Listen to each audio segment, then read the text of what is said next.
Olá. A Márcia está na sala? É a Márcia Queiroga? Ou é alguém que esqueceu de trocar o nome?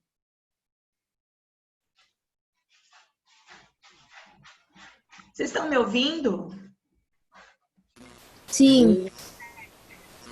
Eu tô. Tá. Oi, Sora. Oi. Quem que é Márcia? É a Maísa, é o nome da mãe Ah, é dela. a Maísa. Achei que fosse a Márcia coordenadora, que às vezes ela entra na sala. Às vezes ela quer falar com vocês alguma coisa. E aí, tudo bem? Sora. Oi, tudo bom, Gu? Tudo.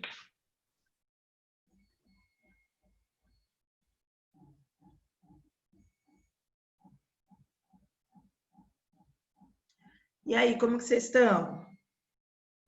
Bem. Cansado. Muito bem.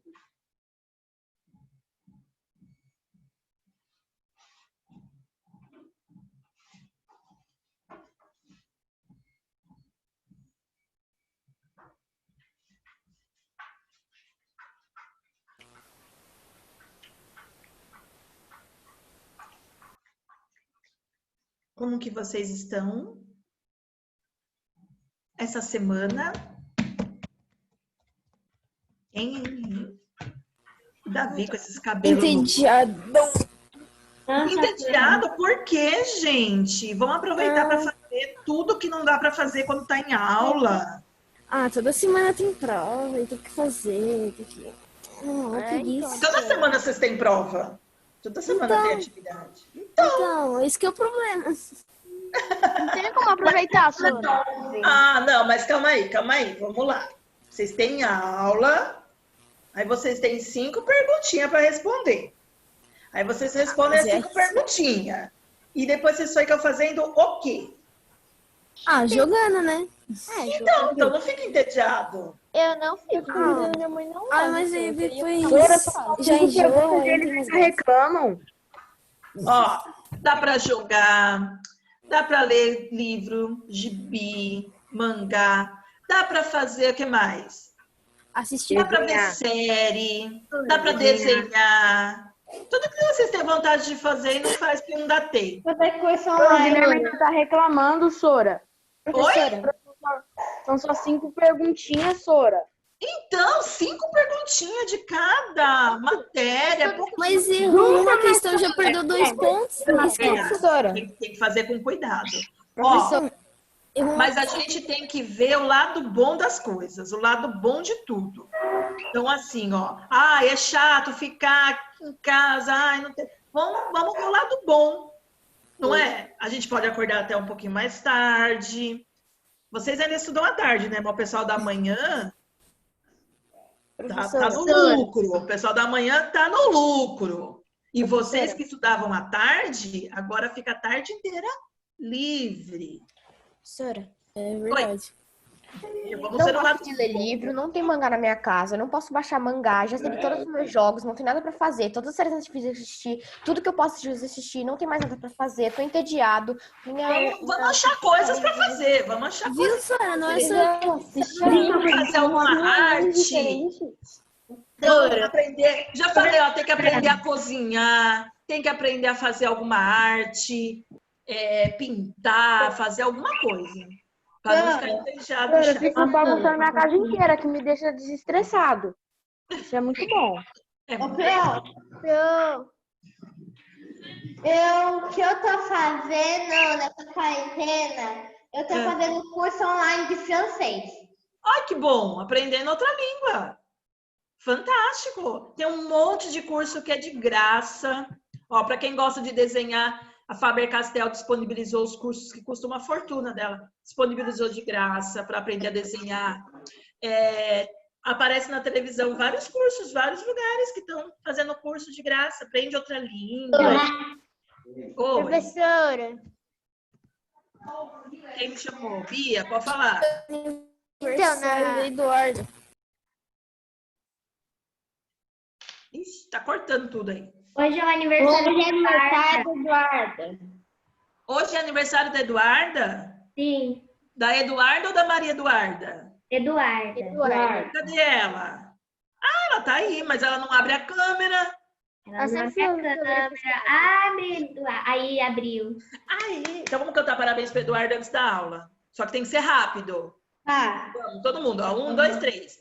Parabéns pra você Nessa data data querida, Querida. Vamos, gente, rápido. muitas felicidades, muitos anos de vida. Guarda nada. Pra tudo. Então como é que é? Não vamos cantar tudo, porque senão perde a aula. Ó, Pipi. beijos para Eduarda. Fica. Quantos anos, Eduarda? 11. 11. Ó, tudo de bom para Eduarda. Vamos mandar um monte de energia boa para Eduarda. Tá bom? Para vocês também, para todo mundo. Fica. Beijos, beijos, beijos. Vou fechar o microfone de vocês. Hoje, você quer falar, Ellen? Pode falar. Ô, Sora, Oi. você falou na gente ficar fazendo alguma coisa na quarentena, a gente criou um grupo, eu e a Maria Eduarda e algumas pessoas, a gente tá fazendo um mangá. Muito bem. Olha que legal. Vocês estão fazendo historinhas juntos? Uhum. Muito bem. Parabéns. Depois mostra para nós. Para ficar famoso. Quem chamou? Professora, Oi. a Bia. Fala, Bia. Você falou de fazer alguma coisa na quarentena, aí eu tô aqui na casa no sítio do meu avô e da minha avó, né? E aí esses dias eu andei a cavalo com meu avô, meus irmãos foram na granja, a gente ficava treinando série, desenhando enquanto assiste, fazendo tricô, crochê, costurando, um monte de coisa. Muito bem. Eu também faço bordado, crochê, tricô, costuro, faço tudo. Vixe, Maria. um monte de coisa eu faço. Faço tudo. Tá bom? Ó, hoje a aula é muito longa, tem muita coisa para falar. Eu vou fechar o microfone, vou deixar aberto, se acontecer alguma coisa vocês me avisem. Vou compartilhar a tela. Tá bom? Pedro e Bia, vocês estão vendo a apostila? Sim, pro. Sim? Beleza, então vamos lá. Para quem está com a apostilinha aí, eu estou na página 33. A gente vai começar o módulo 10, que é Grécia Antiga. É um módulo grande, a gente tem os dois últimos módulos, Grécia Antiga e Roma Antiga. Vou dar bastante ênfase a eles, porque eles vão ter uma influência muito grande. Eles deixaram uma herança cultural muito grande para nós. A nossa civilização aqui ocidental, né, na América, é muito influenciada pela cultura greco-romana, que vocês vão ouvir falar muito essa palavrinha, greco-romana. E aí vocês vão entender ao longo das aulas toda essa influência que eles vão ter na gente, tá? Primeira coisa, deixa eu aumentar um pouquinho aqui. Primeira coisa, é uma sociedade diferente que nós vamos estudar. Por quê? Nossa, tem 20 mensagens de bate-papo? Ah! O que tem o módulo 9? A gente já falou do módulo 9, Bia. Semana passada a gente falou dos índios, não foi? Aqui, módulo 9. Ah, foi semana passada. É que semana passada meu pai tava dando. Isso, o módulo 9 a gente falou semana passada. É que eu não vim na aula semana passada porque meu pai tava dando um treinamento online e não podia fazer muito barulho. E lá onde eu tava, não tava com internet. E aí eu não participei. Entendi. Que página? Página 33, eu coloquei lá no chat para vocês, tá? Então vamos lá. Grande diferença dos gregos, tá? Os gregos não desenvolveram uma agricultura de irrigação. Então, o que nós estudamos? Até agora, os povos que a gente estudou fala da agricultura de irrigação. Egito e Mesopotâmia utilizou a agricultura de irrigação, porque não é agricultura de chuva, tá? Os astecas, maias, incas também é mais uso de rios, de lagos, do que chuva, né? Não são regiões muito chuvosas. Aí a gente estudou os povos aqui do Brasil, poucos tinham agricultura, uma agricultura bem escassa, né? Bem pequena. E embora aqui tenha bastante chuva, mas aqui também tem muita comida, então não precisavam fazer tanta agricultura. E aí vocês vão ver que a Grécia vai ser diferente.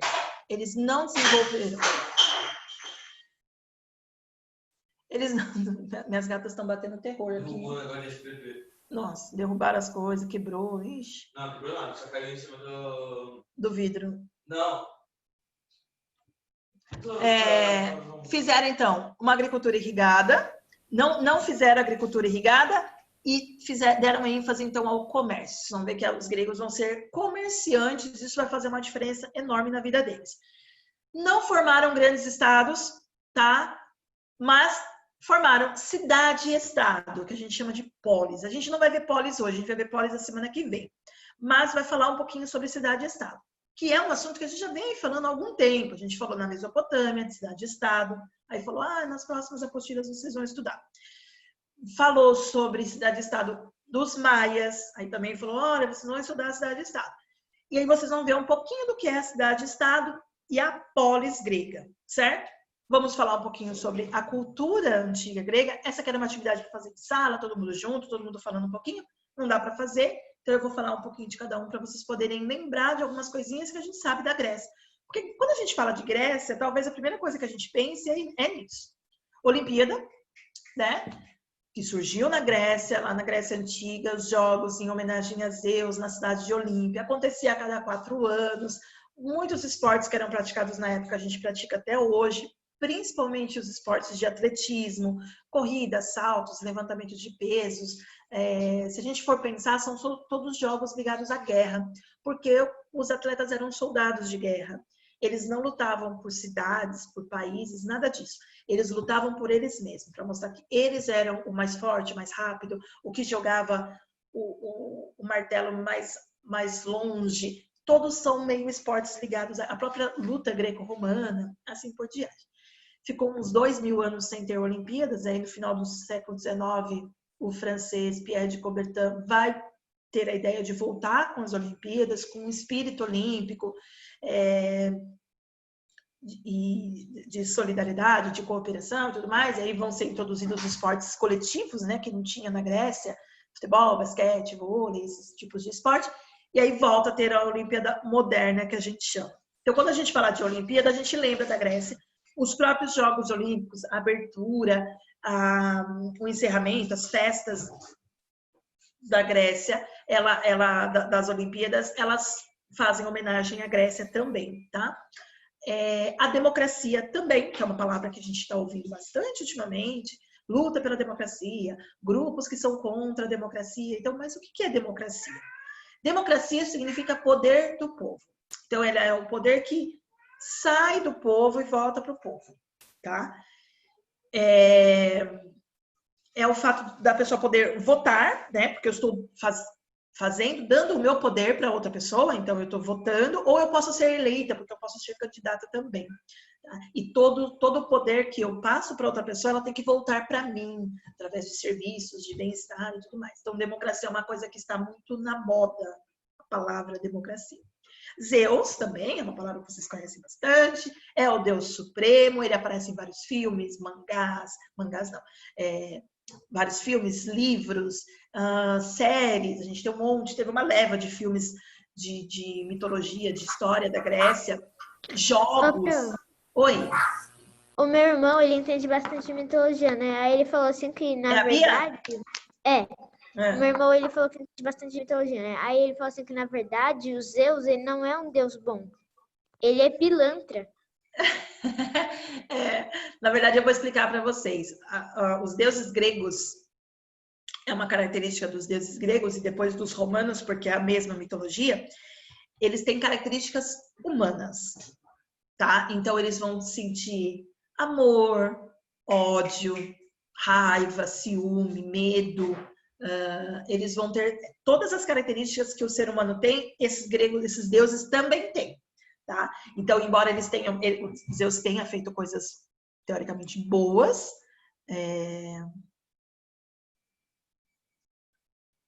obrigada, você é a primeira a ler o mangá de vocês, sim. Pode deixar que eu vou ler. Então, assim, embora o Zeus tenha feito coisas boas, né? Ele também fez coisas ruins, mas isso acontece com todos os deuses. Não tem um deus que é inteiramente bom e nenhum que é inteiramente ruim, porque ele é igualzinho um ser humano. Dependendo da situação, vai fazer coisas boas, dependendo da situação, vai fazer coisas ruins, certo? Ele é pilantra mesmo. O Hércules também, que a gente conhece porque vocês leram um livro dele ano passado, tenho certeza que vocês leram os trabalhos de Hércules. Tem filme, tem o desenho do Hércules, então é um personagem que vocês conhecem, também é um semideus, então ele é um meio sangue, como diria lá no Percy Jackson, né? Meio filho, metade de um deus, metade de um humano, então ele é um semideus. Então são personagens que a gente conhece, que faz parte da vida, da nossa vida, assim, que a gente tem mais afinidade. Vamos lá.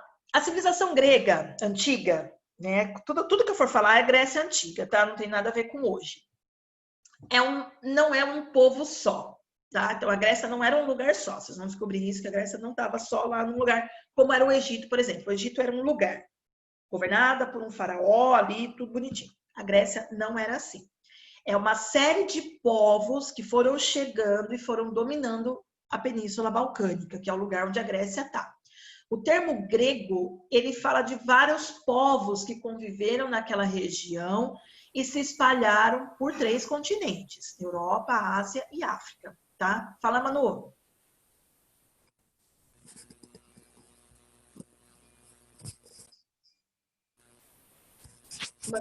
Manu? Não estamos te ouvindo.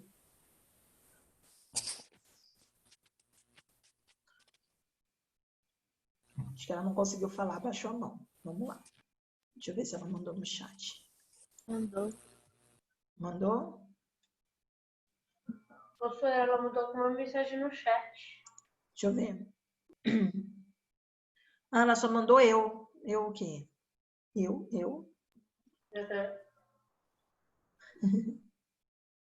Ela deve estar digitando. Ah, ela falou que ela não ia falar não. Acho que ela apertou a mãozinha errada. Tá? Então, não tem problema não, Manu. Vamos lá. A gente vai fazer uma análise de 3 mapas agora, tá? Da Grécia, para vocês entenderem por que a Grécia era diferente dos outros lugares que a gente já estudou, tá bom? Então, primeira coisa, eu preciso explicar para vocês o que é a Península Balcânica, que é um nome diferente. Península é uma porção de terra do continente, ela tem uma ligação assim com o continente, né? A Península Balcânica é isso aqui. Ela tem uma ligação com o continente e ela é cercada por água por 3 lados, tá? Então, no caso da Península Balcânica, a gente tem o Mar Jônico, o Mar Egeu e o Mar Mediterrâneo aqui embaixo, tá? Aqui, ó, Mar Egeu, Mar Mediterrâneo e aqui do ladinho assim é Mar Jônico e tem o Mar Adriático. Aqui é Mar Jônico, aqui é Mar Adriático, vários mares aqui. Esse aqui é um mapa físico. Vou aumentar um pouquinho para vocês verem melhor. Assim. Que é o mapa físico, tá? Da Grécia. O que é um mapa físico? Ele mostra o relevo do lugar.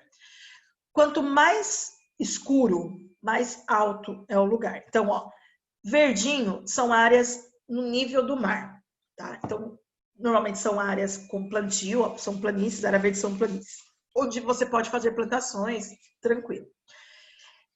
Quanto mais amarelinho e vai ficando mais laranjinha, mais marronzinho, mais alto são as montanhas. E quando tá branquinho, ó, tem alguns lugares aqui bem branquinhos, são regiões, são montanhas que ultrapassam 3.000 metros, normalmente elas já são cobertas de neve, são regiões que às vezes tem neve e não ocorre degelo, porque por mais que esteja calor, esse gelo não derrete, porque é muito alto, muito frio. Então, se vocês olharem, a Grécia, ela é praticamente uma montanha. O nome Balcânica significa montanha, então ela é uma península de montanhas. É por isso que a Grécia não pôde focar na agricultura. Porque se a gente olhar, a gente vai ver que não tem tantas áreas de plantio. Lembrando que a Grécia não é tudo isso. A Grécia é só essa parte aqui, ó. Tá? Isso aqui que é a Grécia. Então tem pouquíssimas áreas de plantio. No segundo mapa, vou diminuir um pouquinho aqui para ver a legenda. O segundo mapa vai mostrar a rede de estradas que os gregos usavam. E se vocês observarem, essa rede de estradas, ela é pela lateral, mas pela praia, assim, ela não entra muito, tem lugares que nem passam estradas, tá vendo?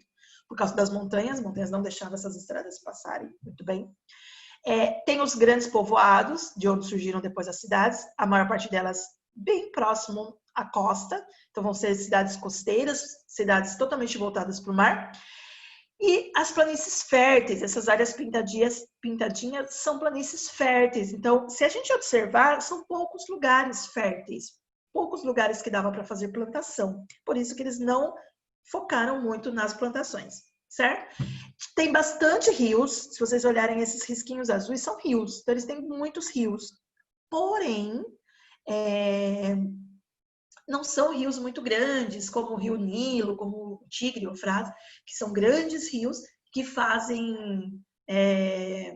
irrigação e tal. Não, são rios pequenininhos que abastecem a população com água, com a plantação, porém não faz aquele alagamento, tudo como é no Rio Nilo, tá? Então, é um povo que não pôde usar muito a agricultura, porque eles não tinham áreas de plantio.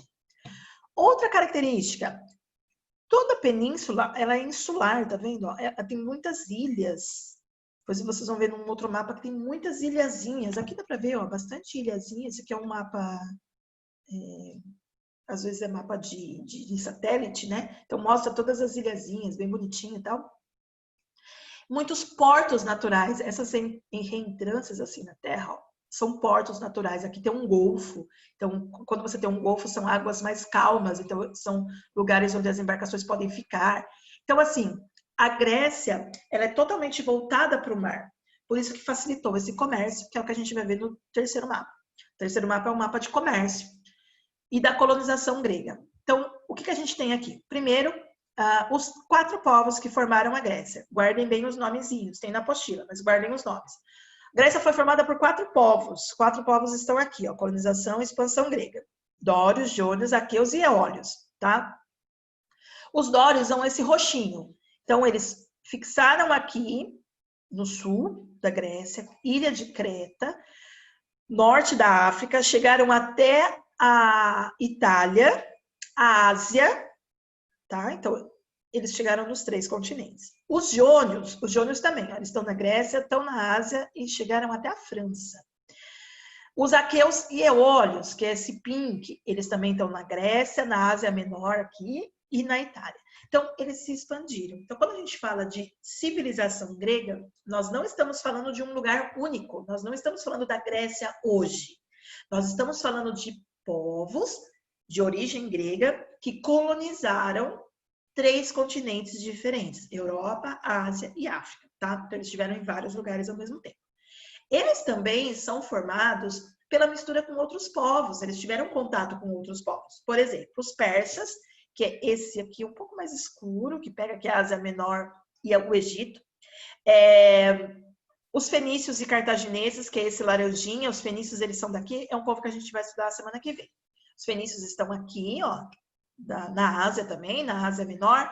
Hoje, os fenícios seria onde é o Líbano, né? Mais ou menos ali no Líbano.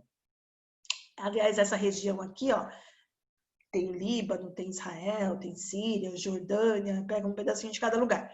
Só que eles chegaram até Portugal, tá? E os etruscos, que estão aqui, é um dos povos que dá origem aos romanos, depois na Itália. Se vocês olharem as rotas comerciais, essa linha, eles navegavam por todos os lugares. Nada era feito por terra. Tá vendo que não tem nenhuma rota por terra? As principais cidades são costeiras, são na praias, são portos. Então, eles faziam comércio com toda essa região. Carvão, enxofre, estanho, ferro, metais preciosos, pescado, trigo, vinho e escravos. Eles faziam comércio, então, de tudo quanto era coisa, de tudo quanto era lugar. Como eles não podiam produzir tudo na Grécia, no território grego, por causa das montanhas, a falta de chuva, falta de terreno, eles vão comprar produtos de outros lugares e vão ganhar dinheiro fazendo comércio. Comprando de um lugar, vendendo para o outro, de outro, comprando de outro, levando para a Grécia, assim por diante, tá?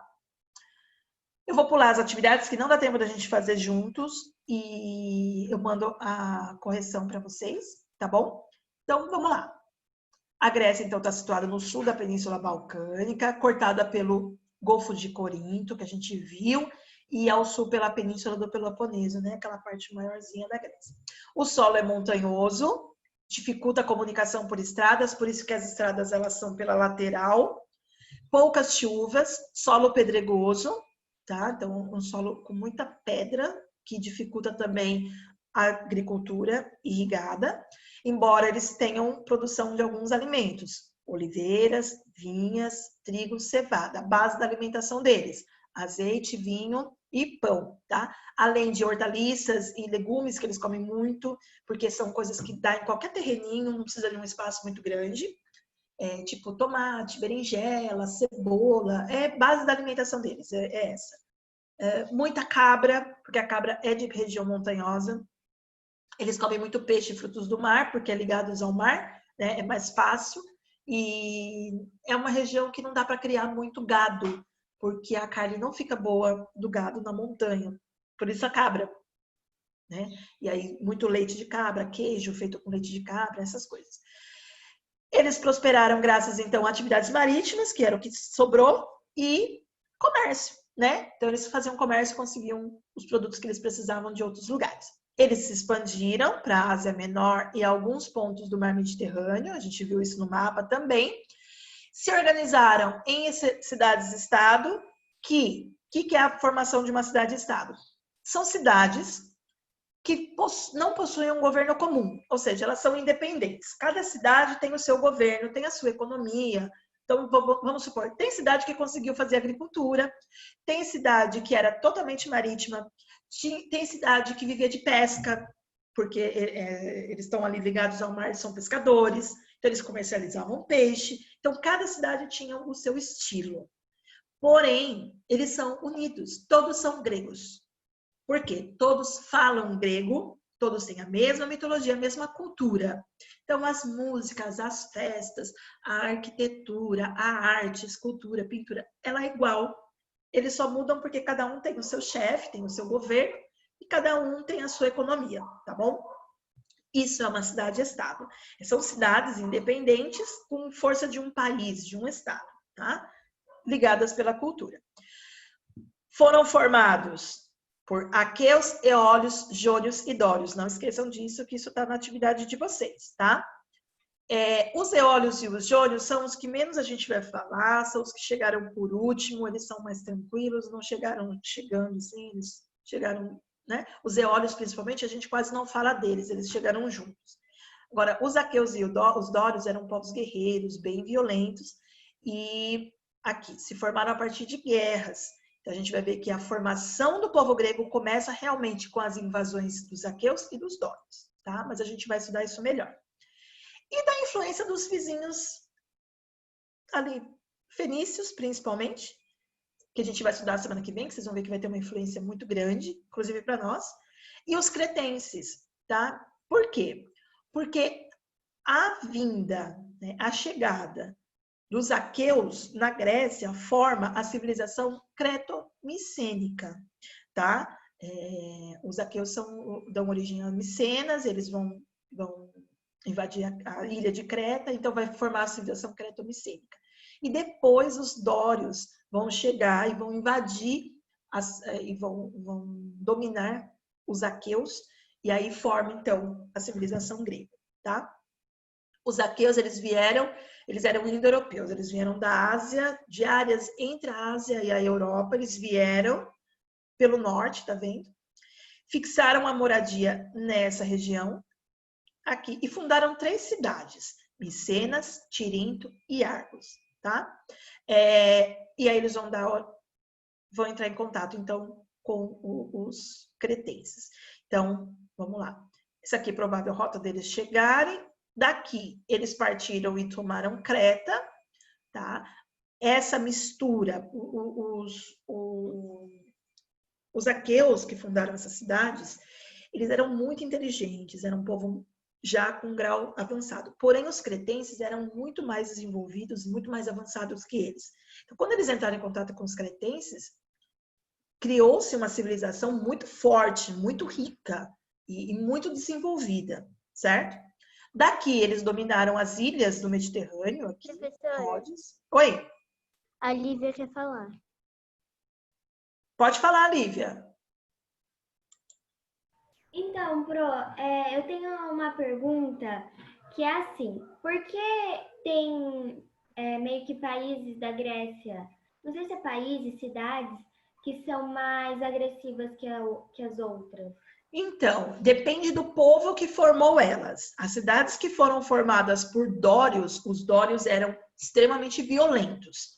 E aí essas cidades elas se tornaram violentas também, bem bélicas, bem ligadas à guerra. Nós vamos estudar isso o bimestre que vem. Tá. As cidades que foram formadas, por exemplo, por jônios e eólios, são cidades mais tranquilas, mais calmas, porque são povos mais ligados à cultura do que a questões militares. Então, isso vai depender realmente do povo que formou a cidade, que fundou a cidade, certo? Certo. Mas a gente vai ver isso melhor o bimestre que vem, que a gente vai estudar as duas principais cidades, que é Esparta e Atenas. Tá? Elas ainda não existem, teoricamente, nessa fase que a gente está, que é da formação do povo grego, elas ainda não existem direito. Mas aí, depois de conquistar essas ilhazinhas, a gente vai ter a Guerra de Troia, que vai ser a conquista dos creto-micênicos aqui em Troia. E a gente vai falar um pouquinho da Guerra de Troia, para vocês entenderem, ela foi uma guerra que realmente aconteceu lá no século XIII, mais ou menos ela durou uns 10 anos, que é mais ou menos o que conta a história. A gente vai falar um pouquinho sobre ela para vocês poderem entender, tá? Vamos lá. O povo aqueu, então, era guerreiro. Esse texto, ele só reafirma... Oi? E esses negócios de responder antes do mapa que você mostrou? Eu vou mandar a correção. Vai responder depois? Eu vou mandar a correção, porque não dá tempo da gente responder junto, tá bom? Tem muito conteúdo. Então, eu mando a correção para vocês, sem problema, tá? Doutora, você vai mandar a correção por onde? Pela Agenda Edu. Eu mando tudo pela Agenda Edu. Eu mando como atividade, aí na atividade vai estar falando que não é dever de casa, e vai estar assim, correção do conteúdo da semana, alguma coisa assim. E normalmente eu mando amanhã, porque daí eu mando do 6º e do 7º junto. Tá bom? Hoje a gente vai até a 38, que a 39 também é atividade. Tem 2 páginas grandes de atividade, tá? O Gui perguntou. Vamos lá. Esse texto, ele só reafirma algumas coisas que eu já tinha falado antes no mapa. Então, o povo aqui veio do norte, era um povo guerreiro. Ele vinha destruindo as povoações que já existiam, as cidades que já existiam, e reconstruíam nos moldes deles, porque eles eram um pouquinho mais avançados do que os outros. Eles trouxeram o uso do cobre, tá? Porque eles já sabiam a metalurgia do cobre, e eles aprenderam, então, a metalurgia do bronze. O bronze é uma liga, ele é uma mistura de estanho com cobre. E a partir desse momento da formação da Grécia, a gente começa a idade do bronze, que é uma idade importante dentro da história, porque o bronze, por ser uma liga, ele tem características dos 2 metais. Ele é bem maleável, como o cobre, e bem resistente, como o estanho. E a partir disso, eles começam a fazer aquelas armaduras, aqueles elmos, aquelas proteções de braço, de perna, que vai ajudar eles nas guerras. Então, o uso do bronze, nesse momento, vai ser muito importante. Tá? Fora os artefatos de vasos, lanças, coisas assim, porque ele não oxida, né? O cobre, ele não oxida. Ele demora muito para enferrujar. Diferente do ferro, que enferruja muito rápido. Então, fazer uma arma ou armadura de bronze era muito mais resistente. Através da navegação, entraram em contato com a ilha de Creta, eles dominaram os cretenses, desenvolveram uma civilização chamada micênica, e a gente encontra vestígios deles na Grécia continental, por causa das 3 cidades que eles criaram, Micenas, Tirinto e Argos, nas ilhas, porque eles dominaram Rhodes, Creta e tudo mais, e na Ásia Menor, porque eles dominaram Creta, Troia também. Então, eles vão estar em vários lugares, a gente consegue vê-los em vários lugares. E eles construíam as cidades altas, ou as acrópolis, que a gente chama. A acrópole mais famosa é de Atenas, mas aqui vocês têm os vestígios da acrópole de Micenas. O que é a acrópole? São as construções que eles faziam no alto das colinas. Então, eles escolhiam um lugar bem alto, construíam a cidade num lugar bem alto, porque daí eles tinham visão de todo o território. Eles conseguiam saber se eles estavam sendo atacados ou não. É mais ou menos o mesmo princípio de um castelo. O edifício... Oi? A internet do Davi caiu. A internet? Opa! Descompartilhei sem querer. Depois ele entra de novo, ou ele assiste no Moodle, né? Vamos lá. A internet não caiu, Sora. Acho que aconteceu alguma coisa para ele desligar, não sei. Acho que a internet não caiu. Ah, entendi. Vamos lá, vamos continuar, porque tem muita coisa e estamos sem tempo. O edifício mais importante lá era a casa do chefe. Na verdade, na apostila anterior, na apostila antiga, falava um pouco mais sobre Creta e falava sobre os palácios cretenses. Eles tiraram essa parte da apostila, não sei se tem ainda na apostila. E ela tem como uma atividade extra que eu tinha que ter dado para vocês, mas vocês, como não estão na sala, eu vou até mostrar. Ó, era essa atividade aqui. Se vocês não têm na apostila de vocês, eu tinha que mandar para vocês. É uma atividade sobre Creta. E aqui fala sobre os palácios. Então, fala que os palácios eram grandes, luxuosos, um monte de corredores, um monte de salas. E a cidade micênica, ela era diferente, porque não tinha esses palácios e tudo mais. Era uma casa simples até, de 2 andares. Embaixo tinha a sala do fogo. Toda a casa grega tem o fogo, que fica aceso 24 horas, todos os dias, enquanto morar a gente na casa, porque é a presença de uma deusa, a deusa Véstia, é a deusa do lar, e ela é personificada com o fogo. E o fogo fica sempre aceso para ter proteção da deusa. Até hoje é... Não. Hoje eles são cristãos ortodoxos hoje. Eles não são nem católicos, nem evangélicos. Eles são ortodoxos, é outra coisa, mas vocês vão estudar isso mais para frente também. Mas eles são cristãos, então não tem. Tudo que eu falo hoje não tem mais lá. Tá? Hoje são só assim, ó, ruínas, sítios arqueológicos e tudo mais. Tá?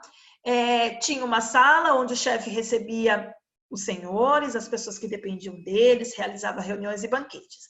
No andar de cima ficavam os quartos das mulheres. Na Grécia, as mulheres não ficavam em contato com os homens, principalmente quando eram visitas, tá? Elas não tinham esse contato. Elas ficavam isoladas dentro de casa. Algumas saíam para trabalhar, muito difícil, só quando eram muito pobres, mas a maior parte não saía de casa para nada, tá, pessoal? As mulheres eram totalmente presas em casa. A partir do século XIII, começa a ter a fortificação de muralhas nas cidades. Coincide com a Guerra de Troia, com a invasão deles em outros lugares, aqui ó, na Anatólia e no Chipre. Pilhagem. Pilhagem, ele é o roubo de guerra. E quando um lugar está invadindo o outro, ele tem o direito de roubar as coisas daquele povo, tá? Não é direito, na verdade, mas eles fazem esse roubo de guerra que a gente chama de pilhagem. É mais ou menos o que os piratas fazem também, quando eles atacam um navio, eles roubam um navio. É sempre um roubo de guerra, tá? A pilhagem. E essa história toda da Guerra de Troia e tudo mais é escrita, a gente conhece ela a partir de um poema, é longo um poema, porque é um livro, chamada Ilíada, de um autor chamado Homero, tá? O Homero era um senhorzinho lá, dizem que ele era cego, inclusive, e tal, que ele escreveu sobre a Guerra de Troia. Ele teria vivido e teria até participado da guerra, tá? E por isso que ele escreve isso, só que ele escreve em forma de poema, porque era o tipo de escrita da época. Ele escreve 2 livros, a Ilíada e a Odisseia. A Ilíada conta a história da Guerra de Troia. Por que ela chama Ilíada? Porque a cidade de Troia, na verdade, chamava Ilion. Troia é um nome em romano, em latim. Romano não, em latim. Em grego, ela chama Ilion. Então, Ilíada é a história de Ilion. E a Odisseia é a história de Odisseu, que a gente conhece ele como Ulisses, que é um dos soldados lá. Ele era rei. E a volta dele para casa demorou 10 anos, né? Então tem toda uma história lá. São 20 anos de história, 20 anos de guerra, 20 anos da volta do Ulisses. Então são 2 livros. E boa parte da mitologia que a gente conhece, das histórias que a gente conhece da Grécia, vem desses 2 livros. A Guerra de Troia, ela conta muitos mitos, porque cada personagem lá tem a sua própria mitologia, né? Então, o Aquiles tem a mitologia dele, o próprio Ulisses tem a mitologia dele, o Heitor, Cassandra, o Paris, aí aparecem os deuses e tal. O poema, então, ele relata um fato, porque é uma guerra que realmente existiu, indica uma aliança ou coligação entre as cidades micênicas. Por quê? Porque mais ou menos rapidinho como foi essa guerra. Quem já assistiu o filme ele tem algumas coisas que não condiz com a história real, com o mito, tá? Na história, no mito, a Helena, ela é sequestrada, ela é raptada, ó, fala aqui, ó. Ela é raptada pelo troiano, por um príncipe troiano chamado Paris, tá? E porque ela era muito bonita e tudo mais, ele vai raptá-la e vai levar ela de Micenas para Troia.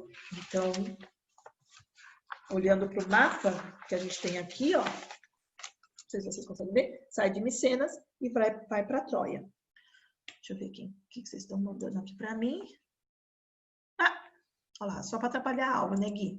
Vamos lá. E nessa, o rei, que ela era rainha, né? Ela era casada com o rei vai atrás dela, lógico, né? Ele era rei da Esparta, rei de Esparta. E ele tinha um irmão chamado Agamenon, que era rei de Micenas e Argos. Então, ali já existe uma coligação entre as cidades micênicas, Esparta, Micenas, Argos. As cidades vão começar a se juntar em apoio ao rei Menelau. E aí, todas essas cidades vão lutar por ela, né? Na verdade, quando a gente olha assim para o mapa, quem levantou a mão? Quem levantou a mão? Manu, pode falar. Ou ela levantou a mão sem querer de novo? Quem levantou a mão pode falar. Cri, cri, cri, cri. Vamos continuar, então. Troia está num lugar muito, muito, muito específico aqui no mapa, tá? E aqui é uma entrada para o Mar Negro. Então, aqui a gente tem dois estreitos, estão vendo? Vocês conseguem enxergar?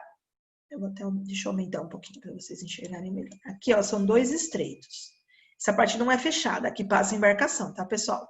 Então, aqui você tem uma ligação. Aqui chama Estreito de Dardanelos e aqui é Estreito de Bósforo, ou o contrário. O Mar Egeu é ligado ao Mar de Mármara, aqui pelo Estreito de Dardanelos, e o Mar de Mármara ligado ao Mar Negro pelo Estreito de Bósforo.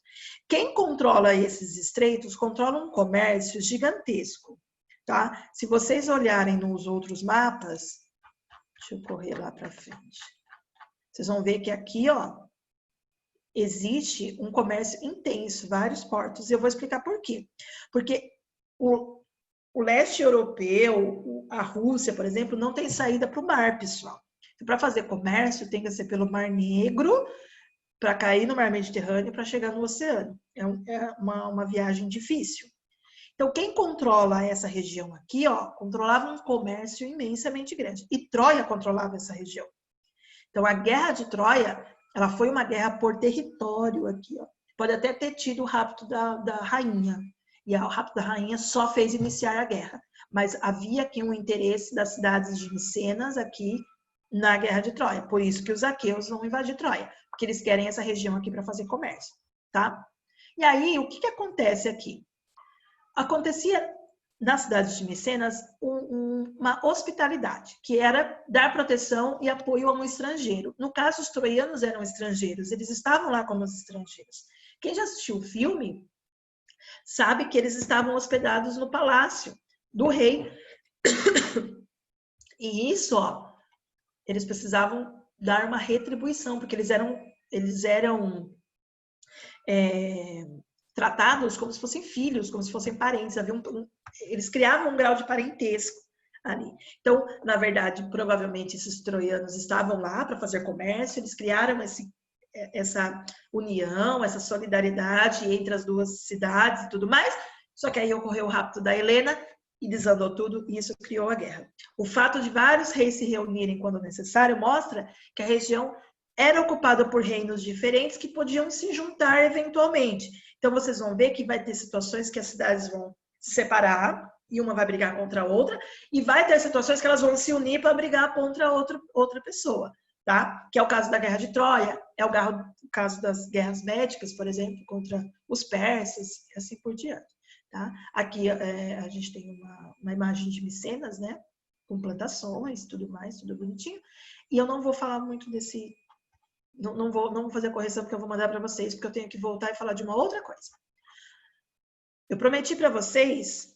Deixa eu diminuir um pouquinho. Eu prometi para vocês, lá no primeiro bimestre, que eu ia contar uma historinha quando chegasse nessa matéria. E eu não esqueci do que eu prometi, tá? Eu já esqueci, já. Você já assistiu Guerra de Troia? A Troia? Troia, já assisti metade já. Um É, dia. a Eu gente era bem procurou. pequeno. A gente não procurou na Netflix, mas não tem. É muito bom o Olha, filme. mas nem você disse na aula passada. Como que eu vou lembrar do primeiro bimestre? Mas eu vou falar e vocês vão lembrar. Fala, Gu. Minha mãe assistiu Helena de Troia. Isso, contava tem dois sobre a Helena. filmes. Isso, tem o filme Troia, que ele é de Hollywood, tem os atores famosos, e conta a Guerra de Troia. No Troia, não vai aparecer os deuses, não vai aparecer nada de mitologia, vai falar sobre a guerra, só sobre a guerra. Só que ele tem alguns errinhos, por exemplo, o fato da Helena ela se apaixonar pelo Paris. Não, ela não se apaixonou, ela foi raptada, tal, tem alguns errinhos assim. E tem o Helena de Troia, que não é tão famoso, porque não tem atores tão famosos e tudo mais, mas ele é mais ligado ao mito. Então ele vai explicar os mitos ali, ele vai explicar algumas coisas que o outro filme não explica. Então, Eu acho que é nesse filme que um cavalo acaba dando um coice em um ator aí sem querer. Ah, é? É, ele deu um coice em um ator aí nesse filme. Que legal. Legal. Deve doer. Eu nunca levei coisa, mas deve doer. Que isso, Sora? Oi? Falou que já assistiu Kung Fusão? Não. Esse não. Tem na Netflix e tem tem uma mulher chamada Helena de Troia e um Ares também. Ah, é? É. Vou ver, vou anotar aqui. Já anotei vários.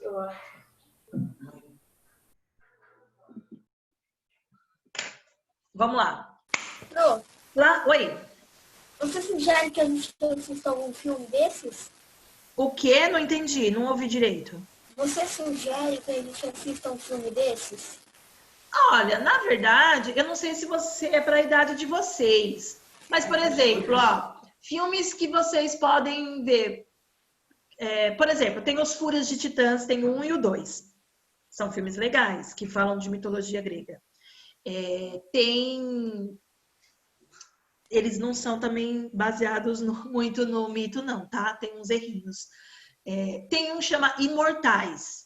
Esse tem na Netflix. É horrível. Mas talvez vocês gostem. Talvez vocês gostem. Fala do Minotauro. É que, sei lá, eu achei muito estranho aquele filme. Enfim. Tem os Percy Jackson. Tem os 2 filmes do Percy Jackson, que falam também sobre mitologia. Então tem vários filmes. Teve um 6º que falou para eu assistir Shazam. Eu nunca assisti o Shazam. Mas eles falam... Oi? Shazam, muito bom. Top, Shazam. Muito bom. Umas 1000 vezes. Chato. Nossa, muita gente falando ao mesmo tempo. Então, É o melhor filme que eu já assisti, assim, de grego. O único filme que eu assisti de mitologia o Shazam grega, é mas é muito legal. bom, Shazam. Zé. Então, aí, por exemplo, se vocês tem vários filmes, gente, que dá. Se a gente assistir, por exemplo, Bob Esponja fala do rei Netuno, Poseidon. Pequena Sereia, o pai da Pequena Sereia é Netuno, é o mesmo Netuno, é Poseidon. E o Hércules melhor tem nada ainda, a ver? professor. Hércules Então melhor quer dizer que ainda. Pequena Sereia tá conectado com Bob Esponja? De certa forma, sim. Eles devem estar no mesmo reino, porque na verdade Poseidon é Netuno, para os romanos é o mesmo, e ele comanda todos os mares, todas as águas. Então é muito grande. Então o lugar. Aquaman também, né, Bob Sora? Esponja. Oi? O Aquaman também. Então Aquaman. O Aquaman também. Se a gente for pegar o Shazam é da DC, a DC mexe muito com isso, porque tem o Shazam, tem o Aquaman, tem a Mulher Maravilha, ela é uma amazona, é totalmente ligada. Ela luta contra Ares. O que Qual? o Shazam tem a ver com Ela luta mitologia? contra Ares. Tem os 7 pecados Igual capitais. Todos os deuses. O Shazam, eles falaram que fala dos deuses. Eu não sei porque eu não assisti. Quando o cara vai passar o poder pra ele, ele fala o nome de todos os deuses. Tem Significa que ele vai verdade. A força de Hércules. Isso mesmo. Ele fala que eles falam o nome dos deuses, que o Shazam, a palavra Shazam, na verdade, é a inicial de vários deuses. Eles falaram alguma coisa assim. Mas eu vou assistir para ver. Mas tem vários filmes que vocês podem assistir sobre esse assunto, certo? Ô, professora. Oi. Então, tipo, assim, dizendo que, tipo, o melhor filme assim, da mitologia grega, assim, para alguns, foi o Hércules do The Rock. O Hércules do The Rock, tinha esquecido também. Um dos melhores mesmo. Mostra muito sobre a mitologia, fala um pouquinho, só que ele fala um pouquinho depois dos trabalhos de Hércules, né? Passava na televisão o Hércules e a Xena também, falava muito. É que agora não passa mais, mas passava, eu não lembro se era na Record, no SBT, mas passava todo dia, passava um episódio.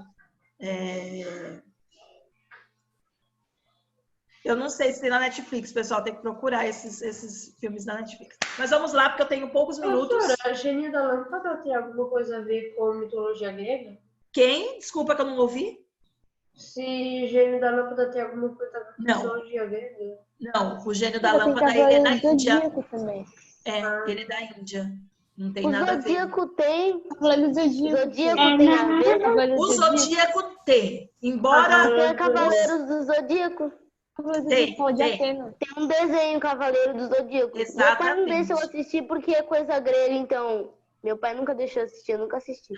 Nunca assistiu? É na Arábia, não é na Índia. Porque se você for assistir, verdade, da Arábia. ele é muito spoiler no final. O final é muito spoiler. Ele é da Arábia. O Gênio da Lâmpada é da Arábia, exatamente. Professora, sério, se quiser assistir essa série aí, quando for assistir a última série ali no Xerenguin, ouvi o final, porque a série é muito spoiler isso. Se eu ouvir acaba todo mundo. Entendi. Mas vamos lá, deixa eu terminar a aula. Vocês falam muito. Fechem o microfone aí de vocês, parem de escrever no chat, porque eu acho que é coisa importante, vocês ficam aí batendo papo, tá? Vamos lá. No começo do ano, na primeira apostila, tinha um módulo que falava sobre mitos. E uma das coisas que eu falei para vocês dos mitos é que os mitos, uma característica dos mitos é que eles são reais, né? Eu falei para vocês assim, os mitos, provavelmente aconteceram, foram histórias que aconteceram.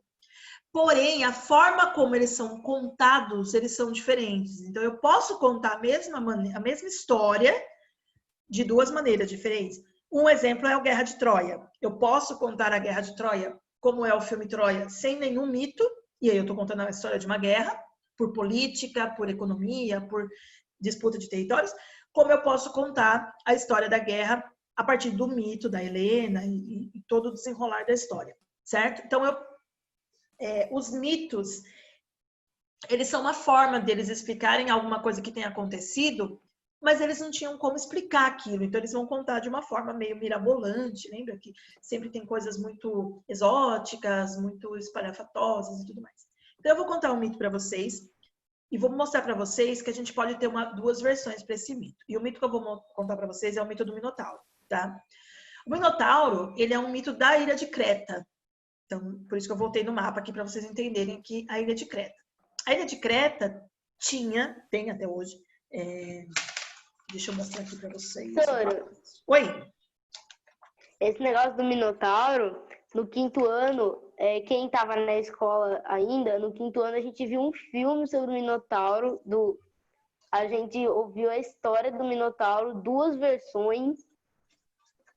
E quem fez não, vocês fizeram a provinha lá do primeiro bimestre, para encerrar o primeiro bimestre, tinha um mito do Minotauro. Uhum. Exato. Mas a gente tinha visto o filme do Minotauro? Mas o filme... Não, o filme foi aquela versão do Monteiro Lobato, não foi a versão original. A gente viu 3 versões, 2 mitos e a versão do Monteiro Lobato, a gente viu. Ai, que legal. Muito bem, então vamos lá. Ó, aqui mostra o Palácio de Creta, o Palácio de Knossos. Não sei se vocês conseguem ver, mas é um palácio muito grande.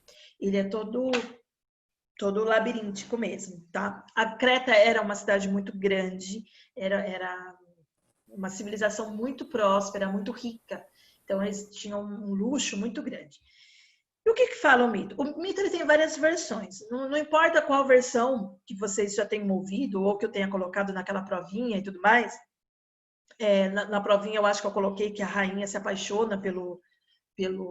Vocês têm aula depois da minha? Ou essa é a última? Tem uma outra coisa. Então eu vou correr porque eu tenho 2 minutos. Então deixa eu correr que eu tenho 2 minutos. Vocês falam muito. Então vamos lá. Não importa como que é a versão do mito, tá? Então na versão, sei lá, a rainha tem um filho que é metade humano, metade touro. Uma característica dele é que ele comia carne humana. Então, para isso, o rei manda construir um labirinto, deixa o Minotauro lá no labirinto e ele fica preso lá. Mas ele tem que ser alimentado. Se ele fugir, ele vai comer a cidade toda. O que ele faz? Ele vai atacar Micenas. Então, no mito, ele ataca a cidade de Micenas. E todo ano, ele ataca a cidade, destrói a cidade, sequestra 12 jovens e leva para servir de alimento para o Minotauro. Calma aí, Arthur, espera um pouquinho. E aí, todo ano, o rei de Micenas reconstrói a cidade e tudo mais. Aí um monte de gente morre porque faz uma guerra e tal. Durante anos aconteceu isso. Até que em um momento ele falou, não, vou acabar com essa história. Né? Ele viaja, vai até Creta para conversar com o rei para descobrir por que o rei faz isso. Porque ele não rouba nada. Ele vai lá, destrói tudo, faz uma guerra, mata um monte de gente, sequestra 12 jovens e leva embora. E esses jovens nunca mais são vistos, porque lógico que eles vão morrer.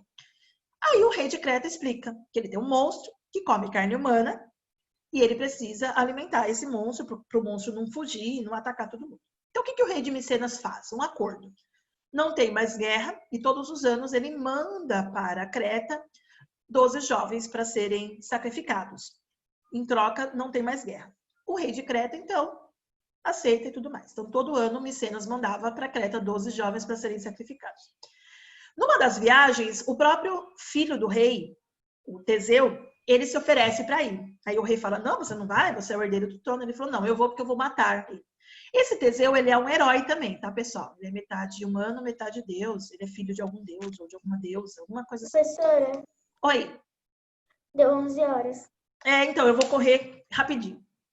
Eu já vi o horário. E aí, ele vai pro labirinto, ele é colocado lá para ser sacrificado, só que ele mata o Minotauro, foge, tal, tem toda uma história, tal, ele foge e vai para casa, tá? E aí tem vários desenrolar dessas histórias, vários mitos no meio disso aí. O que é verdade dessa história, pessoal? Primeira coisa, a interação entre os povos, isso realmente existiu. Então, esse contato entre Micenas e Creta, ele existiu de verdade. Essas duas cidades faziam contato lá por causa dos aqueus. Então, essa é a parte do mito que é verdade. Outra parte do mito que pode ser verdade é o próprio Minotauro. Nossa, mas ele existiu, professora? Vamos lá.